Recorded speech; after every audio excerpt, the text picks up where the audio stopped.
Hey there YouTube, this video is going to be in response to Nigelum's 10 questions for atheists. Now I'd like to preface this by saying that most of these that you'll find on YouTube are actually rather provocative and ill-conceived. They're not questions that are asked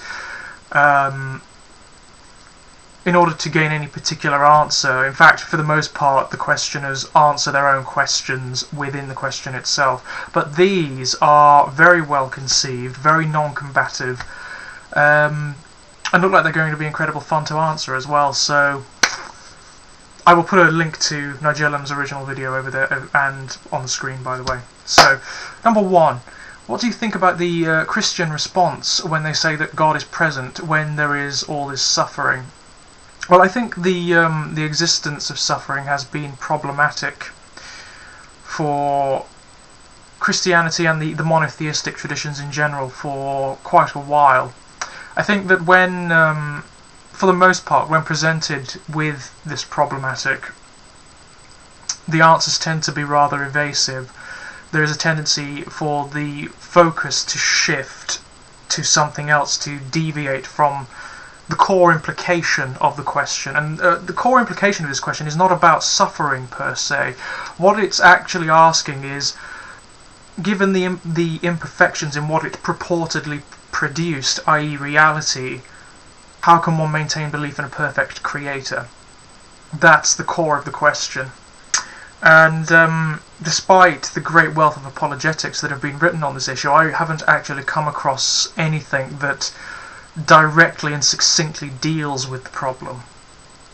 That is to say, if one believes that God, or any particular God, created reality, and one believes that God to be perfect, that is, omniscient, omnipotent, and omnipresent, the existence of imperfections within that reality, such as the suffering of sentient beings for no particular reason, becomes problematic for that belief.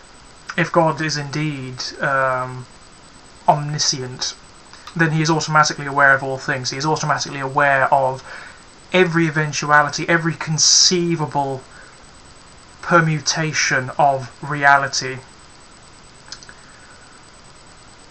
And he is intimately aware of it. He is also capable, since he is omnipotent, of influencing those states without any effort whatsoever. It would require less effort than a breath or a thought would for us human beings. And if he is omnipresent, then he is already present within those possibilities. He is present throughout space and time and outside of those dimensions, and is therefore perfectly situated to influence reality in any particular way he sees fit. Therefore, there is no reason for the suffering of sentient beings in particular to exist. There is certainly no reason for a situation to exist whereby life forms have to prey on or provide inconvenience to one another in order to survive, since this perfect creator is apparently the first cause of all things, and therefore sets the rules. He sets the boundaries and the restrictions under which reality itself operates. There is no necessity here. There is no necessity for things such as suffering. And that is the problem. Number 2, do you feel that Christians practice what they preach? I'm very wary of generalising based on whatever labels one applies to oneself. I mean, I don't know all of the Christians in the world. I don't know what they believe, and I don't know how their faith manifests. I have met many, and each and every one has had a different definition of what that label Christianity means. For some, it is adherence to the word of the Bible as literal truth.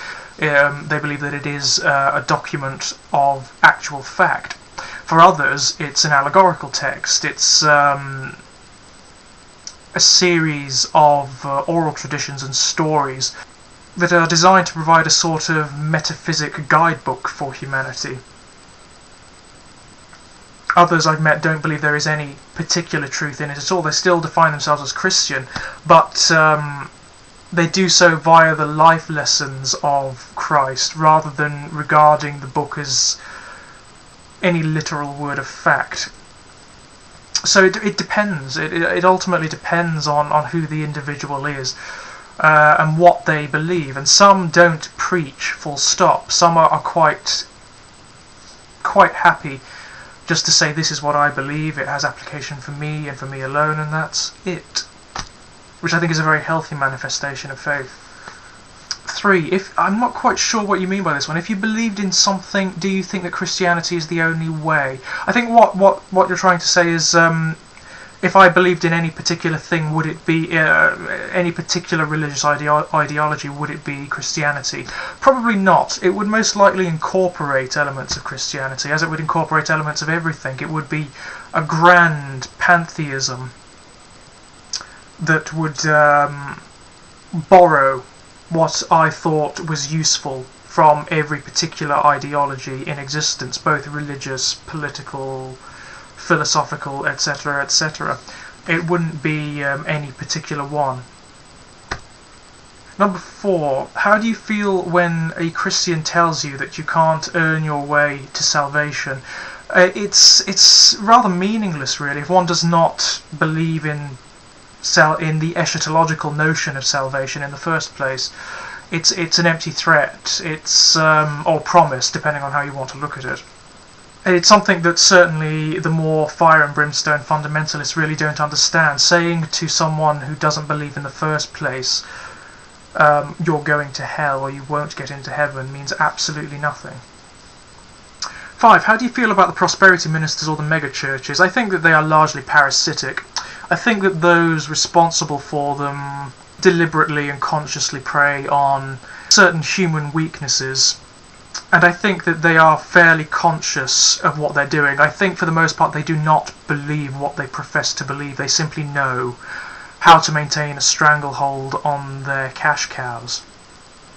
And I have very, very profound problems with their consistent attempts to impose the beliefs they profess into public policy and other arenas such as education, etc.